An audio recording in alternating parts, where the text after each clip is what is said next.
Oh, we have.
Welcome to the FFL Weekly, your one stop for all things fantasy football.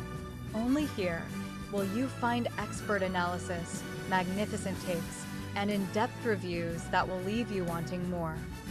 Join us on the season-long quest to find out who will be crowned the next FFL champion. Now, here are your hosts, Mark AT9 and Power Surge 55. Welcome in, everyone, to another week of the FFL. As you can see, it's blank screen on the right there today. Welcome, Kevin. It's just yours truly, Power Surge 55. Mark AT has decided not to show up today, so we appreciate everyone joining. If anyone in the chat can see if my audio goes bad or anything, please let me know, because I'm running solo this week. So let's jump into the weekly recap, everyone. And we'll take a look. Excuse me, I am on week 5, which is the wrong week. Week 6 was last week. We're already, what is that, almost halfway through the season, going into week 7 this week. Crazy how time flies. We got some recap games. Coach Walt's Power Surge 55, he got off the offer last week with a big win against Mike. Mike went ahead and started Burrow, his boy, when it ended up having Baker on the bench there with 28 points, but that wouldn't have mattered, fortunately, for Andrew. So even with Murray shit in the bed yet again, and Gibbs being a horrible first pick, Andrew was able to pull it out here this week. So congrats to Andrew. Obviously, Mike had some issues with Ford going out and then Olave going out in the middle of the game as well. So definitely benefited Andrew, but overall 100 points is a solid performance. You like to see that, so hopefully he can continue. Then we had Rai versus the aforementioned Mark AT, who's not here, and he had a great week again. 128 points. Ryan put up 90. It's good showing, but 89.92. Sometimes it doesn't get it done, and Ryan was upset about this with the scheduling. We'll get into that later tonight. But, I mean, you can't really blame Adam for a win here. Ryan's QB did not show up. And then Zach Moss had negative 0.5 with a fumble. So, I mean, Ryan really has no one to blame but himself this week, unfortunately, even though he's run into a great team that Adam has this season. So, hopefully, Ryan can turn around going into next week. Then we have a couple team name changes, which is throwing me off here. But Doc Robber, who was Feline. Yeah, exactly, Mad Dog. We'll get into that in a little bit. Agility rating going down for Mark AT for sure. Doc Robber here changed his name here. Weed Money Crypto Secured. Not sure where he got that or what that came from. He's also got this cool-ass avatar that he made with his AI, so props to Rob, but I'm not sure. Maybe he can explain in the chat where that's coming from. He had another great outing. I mean, a tough game against Dash. Allen almost pulled it out for him. That would have been epic if Rob stole Alex's boy here, Allen, and he ended up getting enough points to beat him. But good on Alex to hold off Rob there on Monday night and secure the dub. Rob's still got a great looking team. He's got Smith back from the IR. Evans had a dud this week, so you expect that to change. So not really worried about Rob going forward. And Alex has turned things around here, 2 wins in a row. So good for Alex. All in the hips versus Captain Garrett. Well, upset of the week here. He got from Kamal Harris. Sweet. Okay, I must have missed that one. I apologize. I'll have to look into that one, Rob. Brandon he had a great looking game. Caleb Williams pulled that out of his rear end. I tell you, 30 points. I think he was number 2 scorer overall this week. Not sure how Brandon saw that coming, but he did. And he was set up prime position Monday night to win. But then his boy, James Cook, who's down on the bench. I don't know why. Because he moved him. Sorry. Cook ended up getting hurt there on Monday night and didn't start. And then Ross had Garrett Wilson going, and that was a difference. So 0 points for Brandon when he only needed about 4 there to pull off the W. So Brandon now drops to 5-1. So there's no undefeated teams left in the league, and Ross gets we'll call it what it is, pretty lucky win, but that's a huge win for him. He's up to 4-2 now. And then Scott versus Kevin. Kevin, wow. Talking about bad beats. I think that's 2 weeks in a row. Kevin's put up a lot of points and got losses. Let me scroll back. Or was that? Maybe that was week 4, Kevin. Let's take a look. Yeah, week 4, he scored 102 and lost to Ryan. And week 6, he scored 100.32 and lose to Scott. So if anyone's got some room to complain right now so far this season with bad luck, I think it's Kevin. Another great showing here by Love. Disappointment for Bigsby there. I know that was a hot pickup last week. He ended up shitting the bed. And Brees Hall came back to form there for Scott, so that was huge for him. And then Zay Flowers coming out of nowhere there with 132 yards receiving. So Scott can keep that guy up. Look out, he might have a chance to make some noise here in the second half. Tough loss for Kevin. He drops to 1-5. Scott up to 4-2. And then kind of the surprise of the week here, if you ask me, is Return of the Mac. Really, really crap in the bed here. Only 58.52 points. Her team just kind of had one of those dud weeks, you know. You can see the projections versus what her running backs had. Mason did get hurt in the middle of that game, but I don't know what happened with Connor. Just crappy game all around. And even though Nate had Harrison go out and McNichols with 1 point, he was still able to pull it out. Chris Goodwin had a huge game. And just Jess all around to shit the bed. Nothing really to say there. Excuse me. So, yep, as Jess put in the comments, her team shit the bed. And that's correct, Jess. So, bad loss for you. Well, you know, you're going to have those through the season. So, I mean, projected 97 points versus 76. I mean, that's a huge discrepancy there. Going 20 point, you were projected to get the win for sure, and they just shit the bed. So 4-2, great position.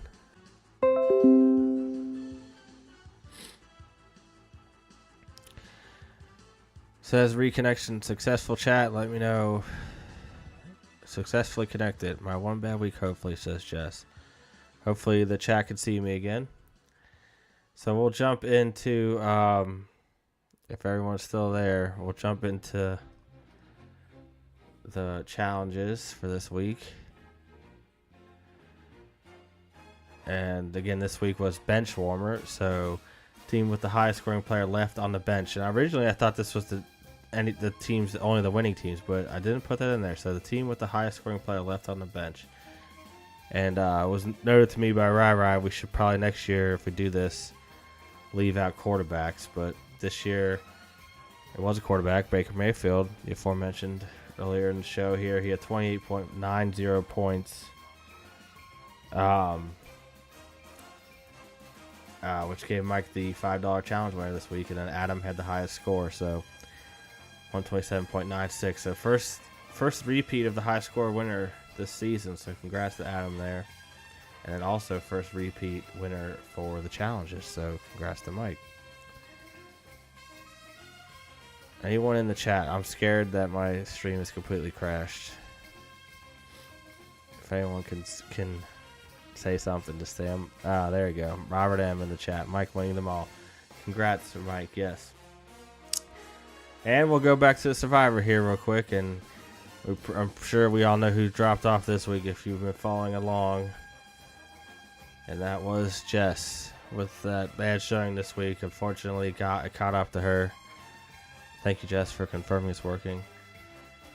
So it was a string of going up, but you know you're gonna have these weeks, and Jess hit a bad one there with 58.52, lowest score of anyone this week, let alone anyone still alive in the Survivor Series. So hate to see you go, Jess.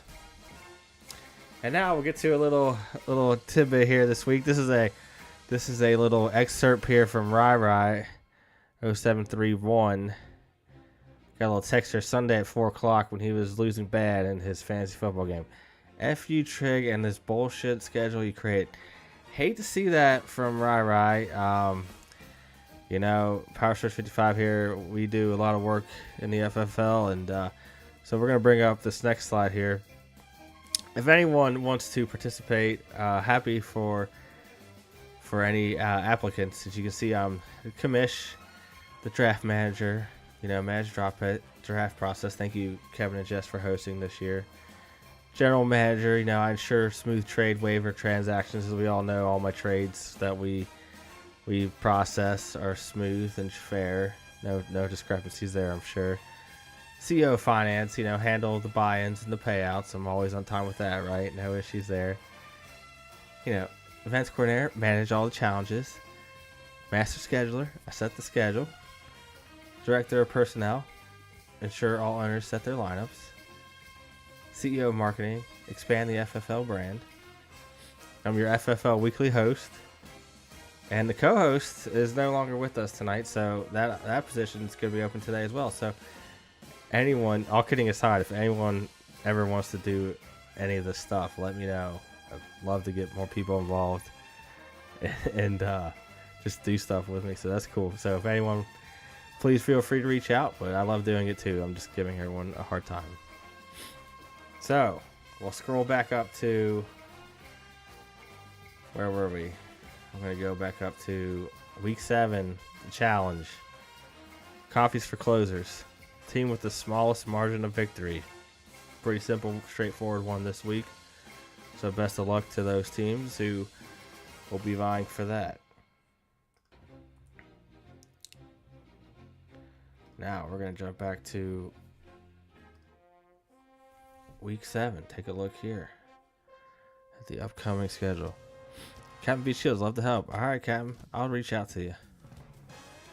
So we'll go down here to I love this, the new team names here this week.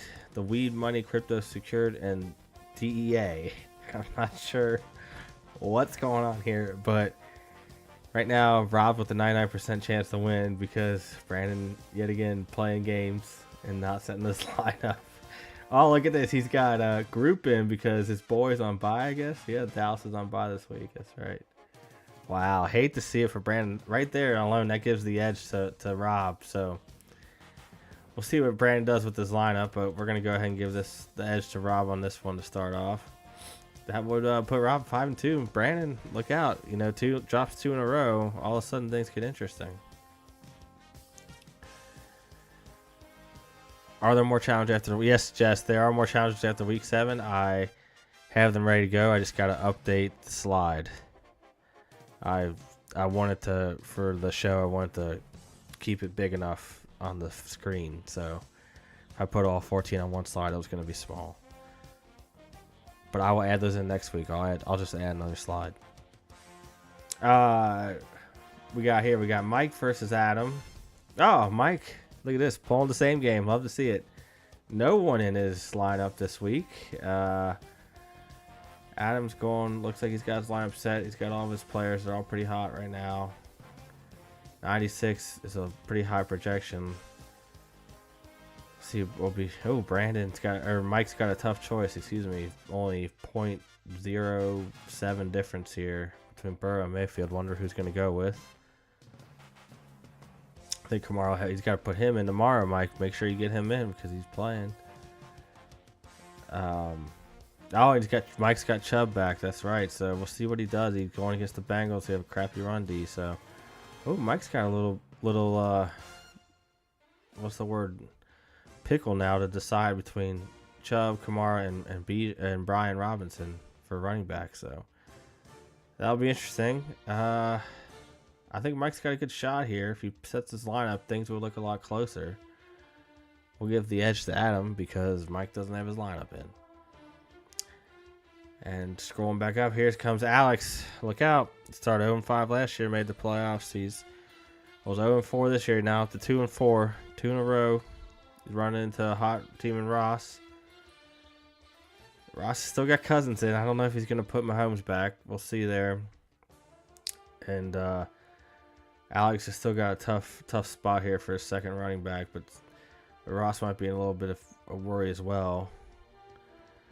Devontae Adams going to the Jets might hurt Wilson, even though he had a big game last week. So DJ Moore on a bye here. We'll see who Alex plugs in. Go ahead and go. I'm going to even though you never can on Alex, especially when he gets on a run, but I'm going to go with Ross in this one. Just based on what I'm seeing here. It's going to be close. So it looks like it's going to be a low-scoring affair.